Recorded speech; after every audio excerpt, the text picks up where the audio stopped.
चुकता कामा नये आणि आपण घसरून पडता कामा नये. ती तशीच पुढच्या आयुष्यातली पावलं ही आपल्याला अशीच तुम्हाला आणि मला म्हणजे सरकारला आणि जनतेला एकमेकाचा हात हातात धरून मजबूतीने टाकायची आहेत. प्रत्येक पाऊल टाकताना कुठेही शेवाळावरती पाऊल नाही टाकत, केळीच्या सालावर पाऊल नाही टाकत. म्हणजे घाईघाई करून सटकून पडत तर नाही ना, पडणार तर नाही ना, या खबरदारीने आपल्याला पुढची वाटचाल करावी लागणार आहे. पावसाळ्याची सुरुवात म्हटल्यानंतर मी गेल्या आठवड्यामध्ये संपूर्ण आपल्या यंत्रणेची एक बैठक घेतली. त्याच्यामध्ये महसूल यंत्रणा, पोलीस यंत्रणा, आर्मी, नेव्ही, एअरफोर्स या सगळ्यांचे अधिकारी होते. आणि पाऊस म्हटल्यानंतर तुम्हाला कल्पना आहे, यावेळेचा पाऊस त्याचा अंदाज हा सर्वत्र समाधानकारक किंवा सरासरी अथवा सरीपेक्षा थोडंसं 19-20 असं सगळीकडे पडेल. म्हणजे एकूण समाधानकारक पाऊस पडेल असा अंदाज आहे. हा अंदाज आहे म्हटल्यानंतरही अनेकदा असं होतं की अचानक कुठेतरी ढगफुटी होते, पूर येतो. पूर परिस्थिती निर्माण झाल्यानंतर काय करायचं त्याची सज्जता घेण्यासाठी ती बैठक होती. त्याही बाबतीत आपण सज्ज आहोत. कुठेही अशी आपत्ती येऊ नयेच, येणार नाहीच, पण आली तर आपण पूर्णपणे सज्ज आहोत. आणि ही सज्जता आपल्याला सांगत असताना उद्या 1 जून आहे. येत्या 2-3 दिवसातच आपल्या पश्चिम किनारपट्टीवरती चक्रीवादळ धडकण्याचा धोका आहे. चक्रीवादळ मला खात्री येणार नाही, माझी तशी प्रार्थना आहे, माझा आत्मविश्वास आहे. आणि चक्रीवादळ आपल्या पश्चिम किनाऱ्यावरती येणार नाही ही खात्री जरी असली तरी देखील यंत्रणा मात्र आपली सज्ज ठेवलेली आहे. यंत्रणा सज्ज आहे. पश्चिम किनारपट्टी म्हणजे माझ्या सिंधुदुर्गापासून ते मुंबईपर्यंत आणि हा सगळा किनारपट्टा जो आहे, इथल्या सर्व लोकांना मी सांगतो आहे की आपण सुद्धा सज्ज राहा. असंही आतापर्यंत आपण घराबाहेर पडलेलो नाहीच आहोत. पण खास करून माझ्या मच्छीमार बांधवांना सांगतोय की तुम्ही येत्या 4-5 दिवसात समुद्रात जाऊ नका. कारण ते वादळ घोंगावत आहे. कुठे जाईल, कसं जाईल, दिशा अजून ठरलेली नाही आहे. आपल्या दिशेने येतं आहे, ती दिशा बदलून ते दुसरीकडे जाऊही शकेल आणि ते जाईलही नक्की. पण आपण मात्र सज्ज राहिलं पाहिजे. आणि ही खात्री बाळगल्यानंतर, खात्री एक सज्जता आपली घेतल्यानंतर, दाखवल्यानंतर पुनश्च हरिओम म्हणजे काय, कारण केंद्र सरकारने त्यांची सूचनावली दिलेली आहे, काय काय करायचं, काय करायचं नाही आणि कुठे कुठे कसं कसं काय काय आहे. पहिल्या प्रथम मी आपल्याला सांगू इच्छितो की कोरोनासोबत जगायला शिका. कोरोनाचा मुकाबला करता करता जगायला शिका. हे आत्तापर्यंत आपल्याला सगळ्यांना सल्ले देण्यात आलेले, सगळ्यांकडनं मी पण ऐकतोय, आपणही ऐकताय. पण हे ऐकताना जे मी यापूर्वी आपल्याला सांगितलेलं आहे की बाहेर पडताना तोंडावरती मास्क हा अनिवार्य आहेच, नक्कीच आहे. तोंडावरती मास्क लावणं अत्यंत अत्यंत गरजेचं आहे. हात सतत धुत राहणं हे फार महत्त्वाचं आहे. उगाच इकडे तिकडे जाताना कारण नसताना कुठेही हात लागला आणि कंटाळा आला म्हणून मास्क काढला आणि तोंडावरती हात फिरवला, डोळ्याला हात लागला, तोंडाला हात लागला, मग 24 तास तुम्ही मास्क लावला आणि 5 सेकंद मास्क काढून तो हात न धुता तुम्ही तोंडाला लावला तर 24 तास मास्क लावण्याचा काही परिणाम होणार नाही. तुम्हाला संसर्गापासून जर का जपायचं असेल तर नुसतं मास्क लावणं नाही तर कुठेही हात लावल्यानंतर किंबहुना तोंडाला हात लावू नका, चेहऱ्याला हात लावू नका. हा पहिला नियम हा पुढचे काही काळ किंबहुना पुढच्या आयुष्यात आपल्याला अत्यंत काटेकोरपणाने पाळावंच लागणार आहे. बाहेर पडताना सुद्धा आपण टप्प्याटप्प्याने पडतो आहोत. अनेक जणांना घाई झालेली आहे, मला कल्पना आहे. आता काय झालं ना, आता उघडा ना, उघडतो ना, हळूहळू करू ना आपण सगळ्या काही गोष्टी. ह्या सगळ्या गोष्टी इतर देश काय करतायत. काही देशांनी लॉकडाऊन केलाच नव्हता, टाळेबंदी केलीच नव्हती. त्यांची काय स्थिती आहे तेही आपण बघतो आहोत. काही जणांनी लॉकडाऊन केला, तो उठवल्यानंतर तिकडे काय परिस्थिती निर्माण झाली तेही आपण बघतो आहोत.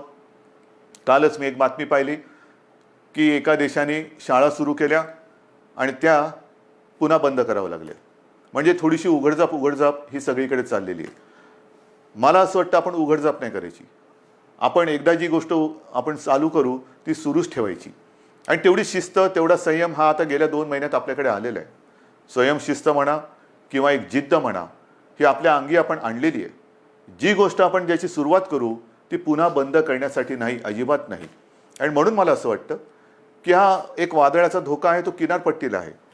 त्या किनारपट्टीमध्ये आपण दक्षता तर घेतोच आहोत, पण इतरत्र संपूर्ण महाराष्ट्रामध्ये 3 तारखेपासून आपण थोडेसे हातपाय हलवायला सुरू करूया.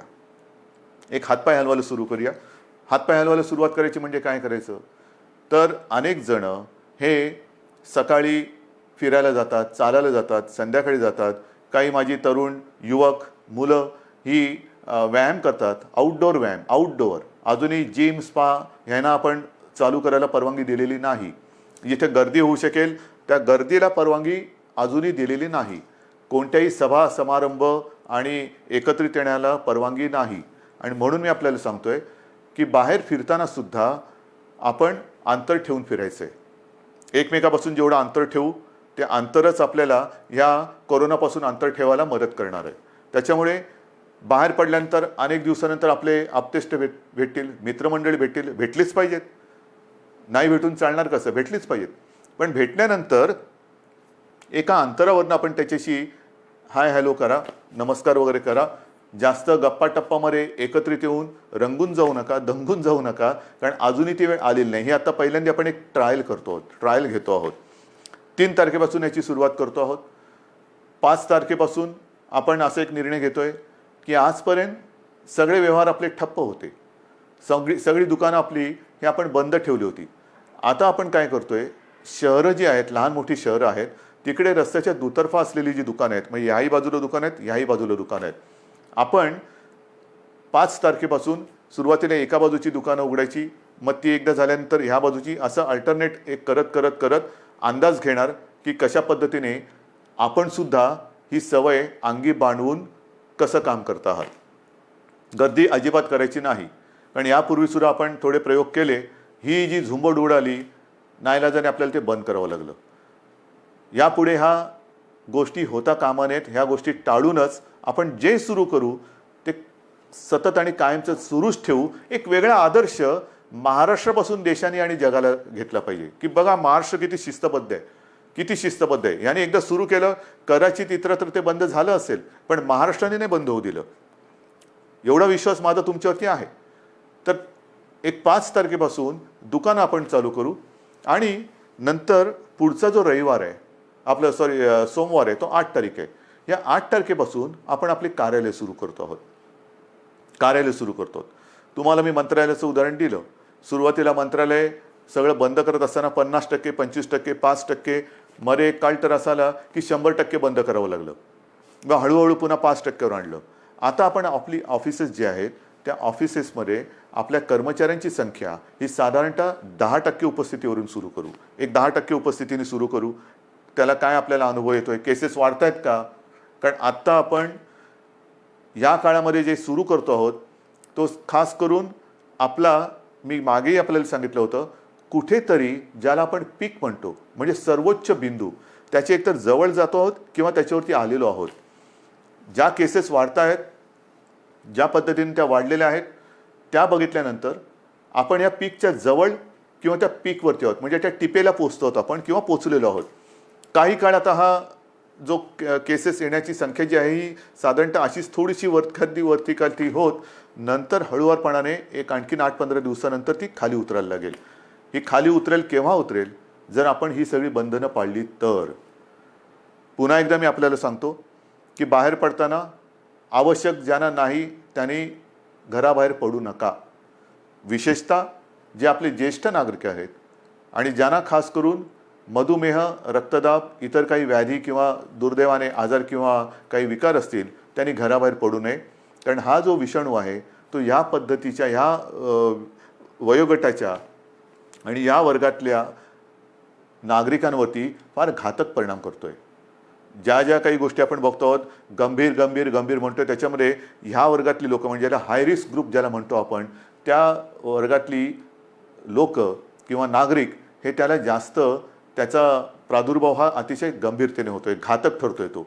म्हणून साधारणतः 55 ते 60च्या वरच्या नागरिकांनी आणि ज्यांना या काही विकार किंवा काही आजार आहेत त्यांनी घराबाहेर पडता कामा नये. हे जरी घरात राहिले तरी मग प्रश्न येतो, जे घराबाहेर पडणार आहेत साधारणतः मध्यमवयीन किंवा युवा, त्यांनी घराबाहेर पडल्यानंतर घरात गेल्यानंतर आपल्याला ज्येष्ठ आपले माता पिता आहेत, आई वडील आहेत, आजी आजोबा असतील, आणखीन कोणी ज्येष्ठ आपले नातेवाईक असतील, त्यांना आपल्याकडनं अनावधानाने सुद्धा हा संसर्ग होऊ द्यायचा नाही आहे. त्यानंतर ते घरात राहणार आहेत, आपण घराबाहेर जाणार, फिरणार आणि व्हायरस घेऊन घरात येणार. तर कृपा करून आपल्याकडनं अनावधानाने सुद्धा हा संसर्ग आपल्या वडीलधाऱ्यांना होणार नाही याची काळजी घ्या. घरात आल्याबरोबर आपले कपडे म्हणा किंवा आपण स्वच्छ हातपाय धुवून आंघोळ करून आणि एक अंतर ठेवून त्यांच्यासोबत राहिलं पाहिजे. कोणालाही कुठलंही लक्षण आढळलं, कारण याची लक्षणंसुद्धा मी आपल्याला सांगितलेली आहेत. सर्दी खोकला, कारण आता पावसाळा आलेला आहे, पावसाळा आला, सर्दी खोकला ताप, थोडंसं थकवा, तोंडाची चव जाणं, नाकाचा वास जाणं, ही जी काही अशी लक्षणं आहेत, ही लक्षणं आढळली तर ताबडतोब आपल्या डॉक्टरना किंवा दवाखान्यात तिकडे तुम्ही जायला पाहिजे. लक्षणं वेळेत ओळखून जर आपण उपचार सुरू केले तर बरे होणाऱ्यांची संख्यासुद्धा खूप आहे, मोठी आहे संख्या. म्हणजे ती संख्या जर का मी तुम्हाला सांगितली तर एक दिलासादायक नक्कीच ती संख्या आहे. आत्तापर्यंत आज महाराष्ट्रामध्ये केसेस किती आहेत? महाराष्ट्राचा विचार केला तर साधारणतः 65,000 केसेस आहेत, 65,000 केसेस. पण या 65,000 केसेस कशा आहेत? ह्या आपला पहिला रुग्णसुद्धा याच्यात धरला जातो आहे. म्हणजे हे गेल्या वेळेला मी आपल्याला सांगितलं होतं की सुरुवातीला ज्याच्यामुळे कळलं की कोरोना आपल्या शहरामध्ये किंवा आपल्या राज्यामध्ये आलेला आहे, तो रुग्ण आज बरा होऊन घरी पण गेला, कधीच गेला, पण तरीसुद्धा तो पहिला रुग्ण ह्या 65,000 धरला जातो. हे चूक आहे, ही चूक आहे. आणि तसं जर बघितलं तर आत्तापर्यंत 65,000मधून 28,000च्या आसपास हे रुग्ण बरे होऊन, खडखडीत बरे होऊन घरीसुद्धा गेलेले आहेत. 28,000च्या आसपास. काही दुर्दैवाने जे काय मृत्यू घडले तोही आकडा आहे. पण ह्या आता जे आपल्याकडे रुग्ण ज्यांना म्हणतो म्हणजे ॲक्टिव्ह केसेस जे पॉझिटिव्ह आहेत, त्याच्यामध्ये आजचा आकडा आहे साधारणतः 34,000 आहे. या 34,000मध्ये साधारणतः 24,000 रुग्ण हे असे आहेत की त्यांना कोणतीही लक्षणं नाहीत, त्यांना कोणत्याही औषधोपचाराची आज गरज नाही, ते आपल्या क्वारंटाईनमध्ये आहेत, काही पॉझिटिव्ह असल्यामुळे आयसोलेशनमध्ये आहेत. पण या 24,000मध्ये सुद्धा साधारणतः मध्यम ते थोडी तीव्र अशा लक्षणाचे आपल्याकडे साधारणतः 9,500 आहेत. म्हणजे महाराष्ट्राची परिस्थिती हाताबाहेर गेली, मुंबईमध्ये सगळी वातात लागलेली आहे, लष्कराला बोलवा, राष्ट्रपती राजवट लावा. त्यांना म्हणे हे आकडे बघा, हे आकडे बघा ना, हे आकडे बोलके आहेत. हे का आपण करू शकलो? 9,500 यांना साधारणतः मध्यम ते तीव्र लक्षणं आहेत आणि त्याच्यापैकी साधारणतः 1200 जणं मात्र हे थोडे गंभीर आहेत. त्याच्यापैकी 200 जणं हे व्हेंटिलेटरवरती आहेत. म्हणजे 65,000 जो आकडा आपण ऐकतो आहोत आणि बापरे महाराष्ट्रामध्ये काय चाललंय, मुंबईमध्ये काय चाललंय, काय सरकार काय काम करते की नाही आहे, तर 65,000 आकड्यामध्ये 28,000 घरी गेलेले आहेत आणि अतिगंभीर जर म्हटले तर 200 रुग्ण हे व्हेंटिलेटरवरती आहेत. आता व्हेंटिलेटरवरती सुद्धा जे आहेत यापैकी सुद्धा काही जणं हे म्हणजे आत्ताचे नाहीत, आत्तापर्यंतच्या 65,000तले मी बोलतोय, यापैकी काही जणं व्हेंटिलेटरवरनं सुद्धा व्यवस्थित बरे होऊन घरी गेलेले आहेत. ही वस्तुस्थिती आहे, ही वस्तुस्थिती आहे. आणि म्हणून मला आजही असं वाटतं की जे काही आपल्याबद्दलचं एक चित्र किंवा महाराष्ट्राला बदनाम करण्याचं कारस्थान दुर्दैवाने काही आपली म्हणणारी माणसं करतात, तेव्हा दुःख होतं. पण हे जरी खरं असलं तरी एका गोष्टीचं मला नक्कीच समाधान आहे की आपला विश्वास जो सरकारवरती आहे त्याच्यामुळेच सरकार हे काम करू शकतोय. आता जसं मी तुम्हाला दुकानांचं सांगितलं, मैदानाचं सांगितलं, ऑफिसेस सांगितलं, तसंच पुढच्या रविवारपासून आपण वृत्तपत्रसुद्धा घरपोच द्यायला परवानगी देतो आहोत.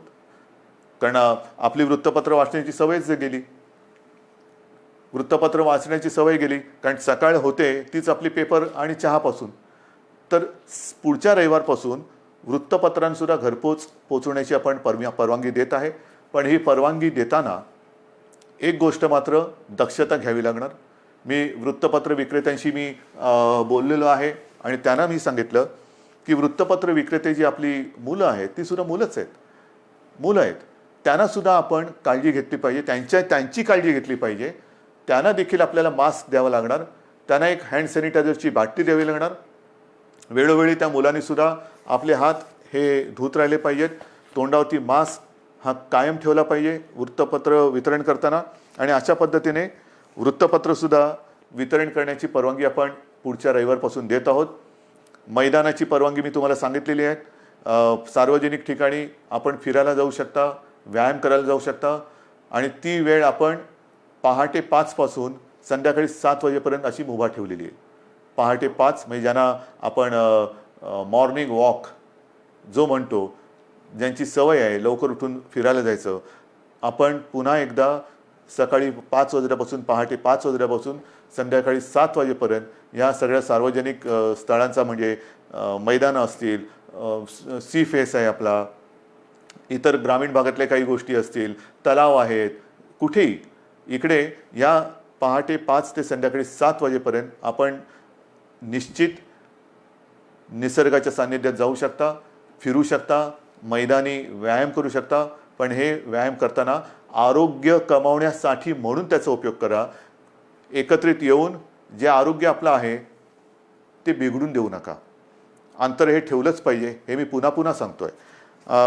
हे झाल्यानंतर मग जे काही आकडे मी तुम्हाला सांगणार आहे ते आकडे ह्याची थोडीशी तुम्हाला कल्पना असायला पाहिजे की नेमकं सरकारने आत्तापर्यंत केलेलं काय आहे, काय करते सरकार, किती आपल्याकडे व्यवस्था आहे.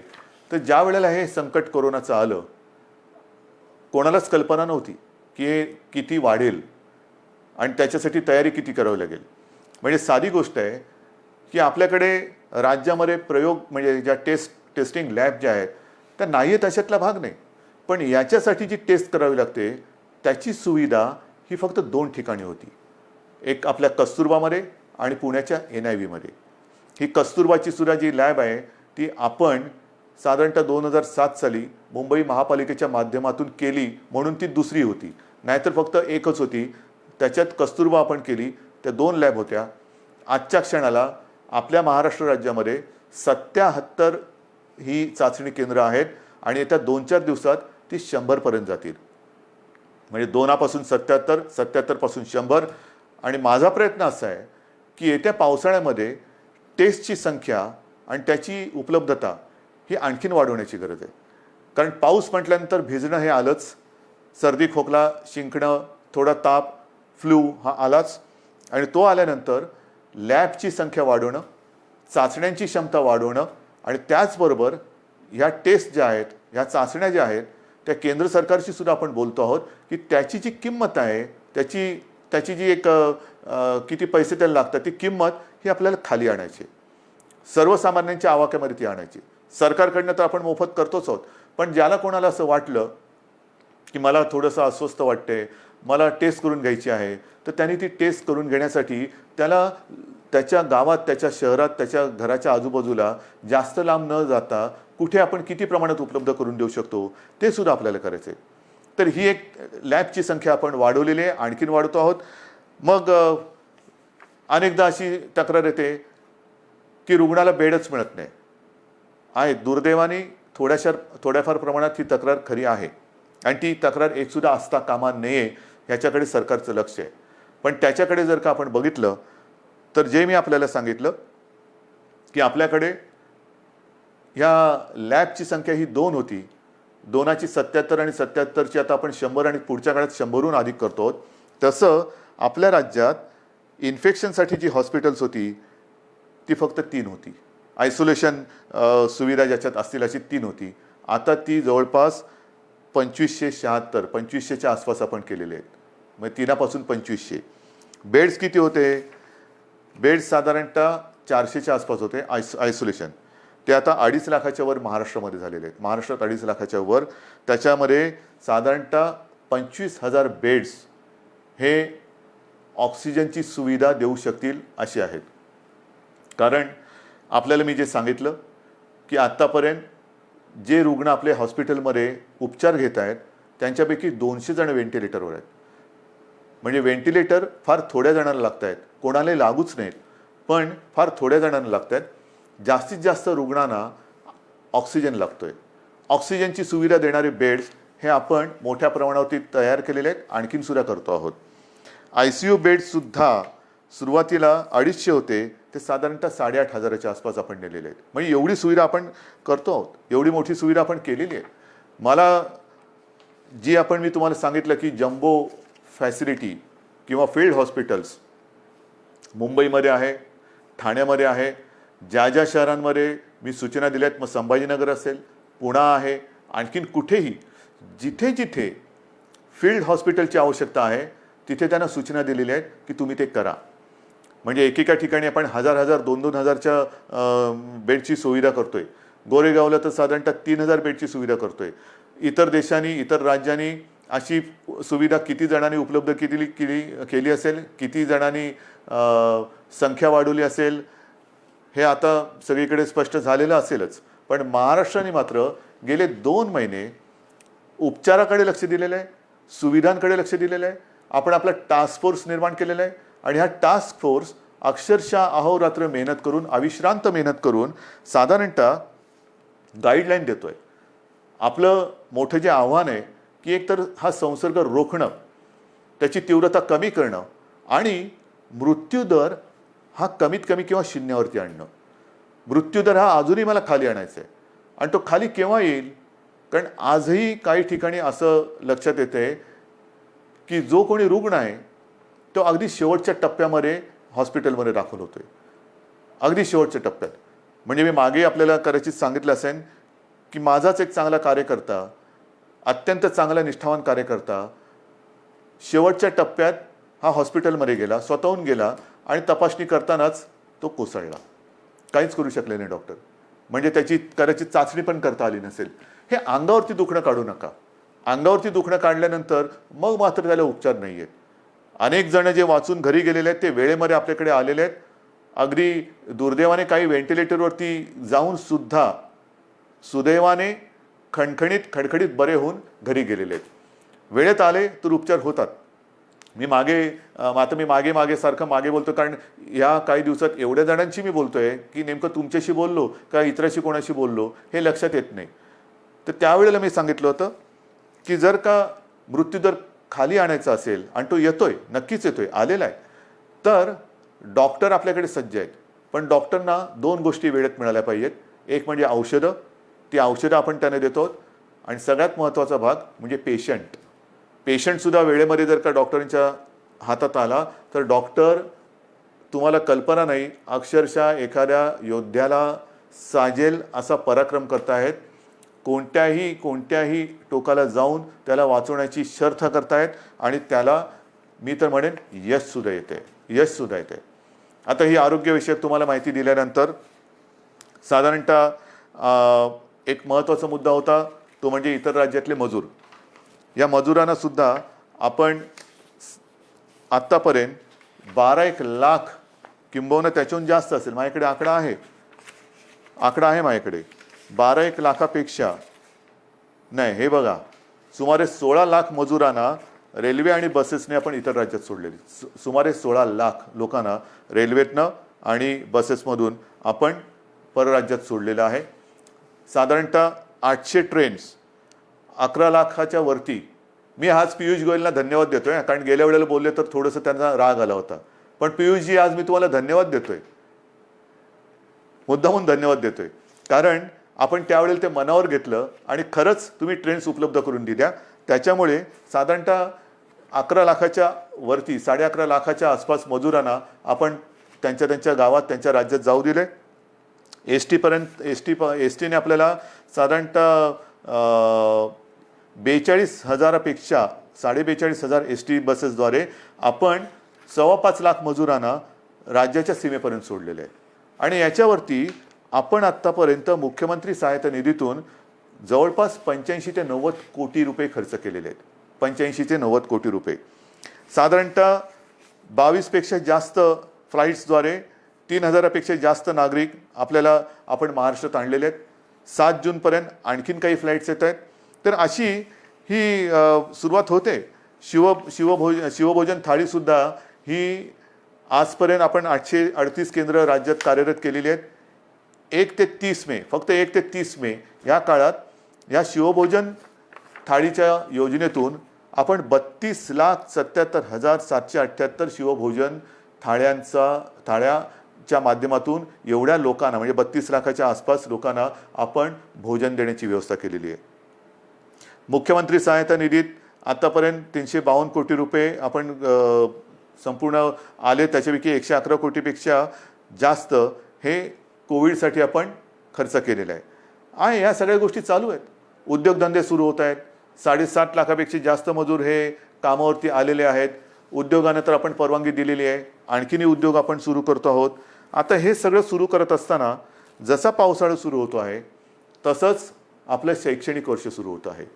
शाळा कशा सुरू करायच्या, कॉलेजेस कशी सुरू करायची, विशेषतः विद्यापीठांच्या परीक्षांचं काय करायचं, अंतिम वर्षाची परीक्षा घ्यायची नाही घ्यायची, कधी घ्यायची, सगळ्याचा विचार सुरू आहे. पहिल्यांदी कॉलेजच्या विद्यापीठाच्या अंतिम वर्षाच्या परीक्षेबद्दल मी बोलतो. कालसुद्धा मी त्याच्याबद्दल कुलगुरूंची एक बैठक घेतली.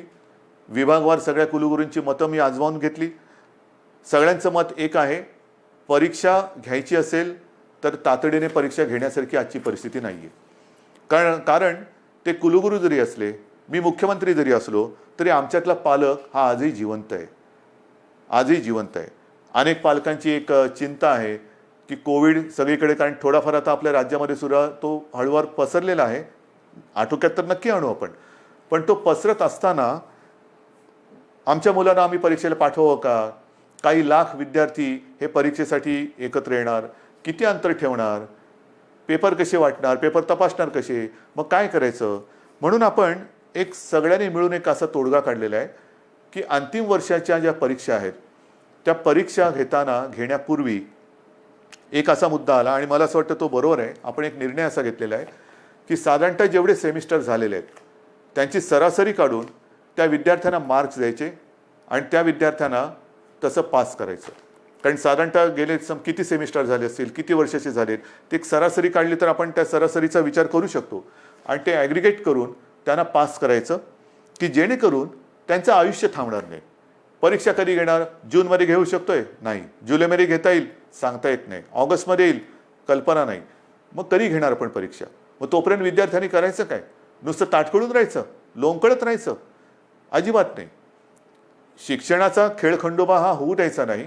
ज्या मुलांनी अंतिम परीक्षेपर्यंत आपला अभ्यासक्रम पूर्ण केलेला आहे, केवळ आत्ता परीक्षा घेऊ शकत नाही म्हणून त्या कॉलेजच्या उंबरठ्यावरती त्यांना अडून ठेवलं तर तो उंबरठा पार करून ते आपल्या जगामध्ये प्रवेश कधी करणार, ते पाऊल कधी टाकणार?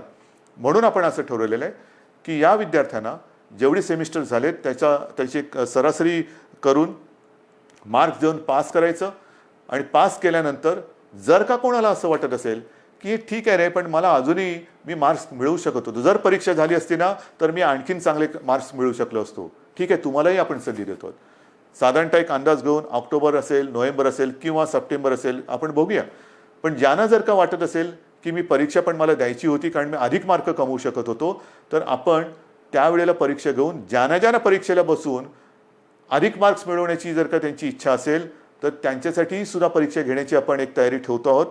तूर्त त्यांना आपण पुन्हा एकदा सांगतो, जेवढे सेमिस्टर झालेत ते ॲग्रिगेट करून त्यांना मार्क देऊन आपण त्यांना त्यांच्या आयुष्यामध्ये पाऊल टाकायला आपण संधी देत आहोत.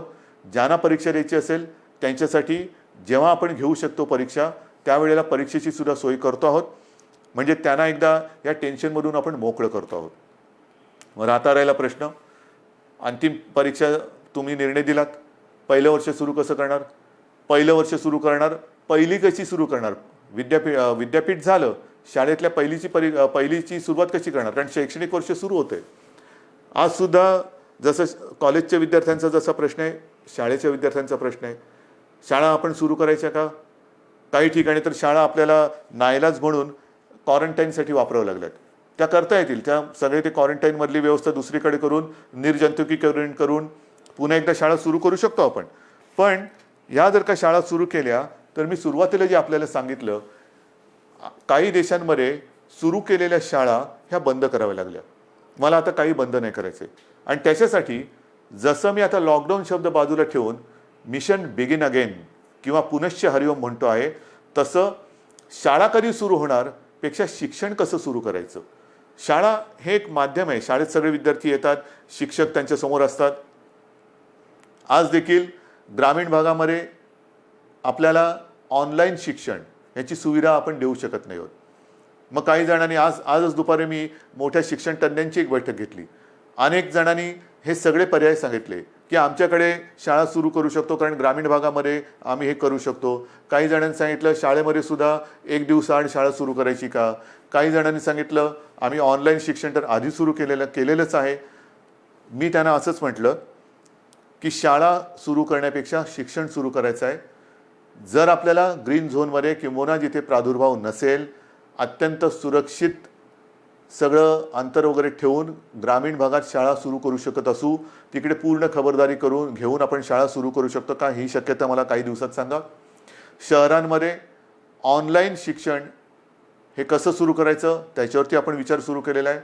ऑनलाईनमध्ये मग काही मोबाईल कंपन्यांशी आपण बोलू की काही डेटा तुम्ही कसा देऊ शकता आम्हाला, टी व्हीद्वारे कसं आपण देऊ शकतो, रेडिओच्या माध्यमातून कसं करू शकतो, ई लर्निंग म्हणजे SD कार्ड देऊन आपण कसं सुरू करू शकतो, लॅपटॉप किंवा टॅब, ज्यांच्याकडे लॅपटॉप आहेत त्यांच्याकडे टॅब आहेत, ज्यांच्याकडे काही फोन आहेत त्याच्यात SD कार्ड टाकून ई लर्निंगद्वारे सुरू करू शकतो का.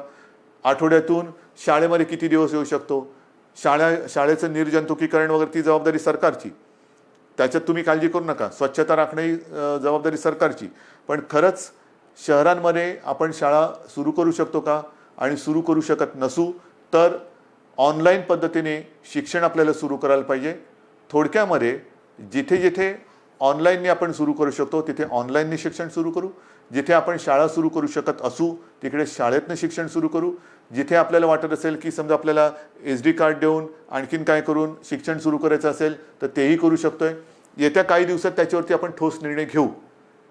शिक्षण सुरू झालंच पाहिजे. पण मला असं वाटतं की कोरोनाने आपल्याला नक्कीच काही गोष्टी शिकवलेल्या आहेत. कोरोनाने आपल्या स्वतःकडे बघायला हे नक्कीच शिकवलेलं आहे. स्वतःकडे पाहायला शिकवलं आहे, आपल्या कुटुंबाकडे पाहायला शिकवलेलं आहे, आपल्या मुलांकडे, मग शिक्षणाकडे, आरोग्याकडे. आजपर्यंत कदाचित आरोग्य असेल आणि शिक्षण असेल यांना तेवढं प्राधान्य दिलं गेलं नसेल कदाचित. पण मला असं वाटतं की पुढचं आयुष्य जगताना जर आपण जीवनावश्यक वस्तू आणि जीवनावश्यक काही गोष्टी ह्या अशा संकटाच्या काळातही बंद होऊ न देता चालू ठेवल्या, तसंच शिक्षणसुद्धा किती मोठं संकट आलं तरी देखील कसं सुरू ठेवता येईल त्याच्याकडे आता आपल्याला लक्ष देण्याची गरज आहे. आरोग्य सुविधासुद्धा मोठ्या प्रमाणात वाढवण्याची गरज आहे. जसं आपण इकडे विशेषतः मुंबईपासून सुरुवात केली आपण, field hospitals, Bandra Kurla complex असेल, वरळीचं एक्झिबिशन ग्राउंड आहे, तिकडे मोठी फील्ड किंवा जम्बो फॅसिलिटी म्हणून हॉस्पिटल्स उभारली. मी असं ठरवलेलं आहे, आपल्या सरकारने असं ठरवलेलं आहे की येत्या काळात आरोग्याला प्राधान्य द्यायचं, शिक्षणाला प्राधान्य द्यायचं. शहरांमध्ये म्हणजे ग्रामीण भागामध्ये सुद्धा, ग्रामीण भागातली छोटी मोठी शहरं आहेत त्या शहरांमध्ये त्या जिल्ह्यांच्या आवश्यकतेनुसार इन्फेक्शन हॉस्पिटल्स, जी इतर वेळेला तिकडे काही कार्यक्रम चालतील, जसं वरळीचं आपलं गोरेगावचं एक्झिबिशन ग्राउंड आहे, तिथे इतर काही कार्यक्रम चालतात. वरळीला डोम आहे, इतर वेळेला इतर काही कार्यक्रम चालतात. ते कार्यक्रम चालू ठेवायचे, पण हॉस्पिटलची सुविधा ही तिकडे सज्ज ठेवायची. जर गरज लागली तर तिथे 2 ते 3 दिवसात हॉस्पिटल उभारता आलं पाहिजे. उभारता म्हणजे सगळ्या सुविधा ज्या आहेत म्हणजे बेड्स या सगळ्या पटपट मांडून हॉस्पिटल सुरू होईल. इतर वेळेला लग्नसराई असेल, प्रदर्शनं असतील, कृषीची प्रदर्शनं असतील, इतर काही कार्यक्रम असतील, सभा समारंभ असतील, त्याच्यासाठी ते वापरले जातील. पण आरोग्य सुविधा मात्र जेव्हा गरज लागेल तिथे कमीत कमी वेळेत त्या आपल्याला उपयोगात आणता येतील अशा पद्धतीने राज्यभर आरोग्य सुविधासुद्धा आपण निर्माण करणार आहोत. एकूणच जे मी आपल्याला सुरुवातीला बोललो होतो की आपण खबरदारी घ्या, आम्ही जबाबदारी घेतो. आता खबरदारी आणि जबाबदारी दोन्ही एकत्र करण्याची वेळ आलेली आहे. जबाबदारी सरकारने घेतलेली आहे, खबरदारी आपण घेतलेली आहात. आता खबरदारी आणि जबाबदारी संपूर्ण वाट आपली ही असं समजा की निसरडी आहे. एकमेकाचा हात हातात धरून दोघांनाही कुठे धोका होणार नाही. म्हणजे सरकारला तसं नाही, सरकार तसं पडूच शकत नाही. तुम्ही सोबत असल्यानंतर तसं सरकार कोणी पाडू शकत नाही. मला सरकारची चिंता नाही आहे. पण आयुष्यात कुठेही आपल्याला घाई गर्दीने आपलं पाऊल चुकता कामा नये. पाऊल घसरता कामा नये याची खबरदारी घेऊन जे करू ते ठामपणाने करू आणि जे करू ते पुन्हा बंद कधी करणार नाही या आत्मविश्वासाने एक एक पाऊल पुढे टाकत टाकत जाऊ. Mission begin again. पुनश्च हरिओम. जय हिंद, जय महाराष्ट्र.